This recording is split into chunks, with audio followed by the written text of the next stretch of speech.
கடத்தப்பட்டு மீட்கப்பட்ட அம்மு ரொம்ப பயத்தோடவே இருக்கா. அவளை ரிலாக்ஸ் பண்றதுக்காக விஜய் சார் அவளை ஷாப்பிங் மால் ரெஸ்டாரண்ட்னு வெளியே கூட்டிட்டு போறாரு. அம்முவும் அங்க ஜாலியா விளையாடிட்டு நிறைய டாய்ஸ் வாங்கிட்டு வீட்டுக்கு வரா. விஜய் வீட்ல அம்மு இல்லாத கேப்ல விஜய் சாரோட தாத்தாவும் சாரதாவும் ஒரு முக்கியமான முடிவு எடுக்கிறாங்க. விஜய் காவேரி உறவு நிலைக்கணும்னா அவங்களுக்கு மறுபடியும் கல்யாணம் பண்ணி வைக்கிறது தான் சரி அப்படின்னு முடிவு பண்றாங்க. உடனே காவேரி வீட்டுக்கு போய் அவங்க அம்மா கிட்ட சம்மந்தம் பேசுறாங்க.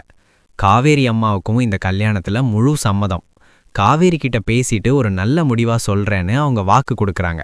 வீட்டுக்கு வந்த காவேரி அம்மா ஏற்கனவே வந்த ஒரு சம்பந்தத்தை ஃபோன்ல பேசி கேன்சல் பண்றாங்க. இதை கேட்ட காவேரி அம்மா என் மனசை புரிஞ்சுக்கிட்டு கல்யாணத்தை வேண்டான்னு சொல்லிட்டாங்கன்னு ரொம்பவே சந்தோஷப்படுறாங்க. ஆனா அங்கதான் ட்விஸ்ட்.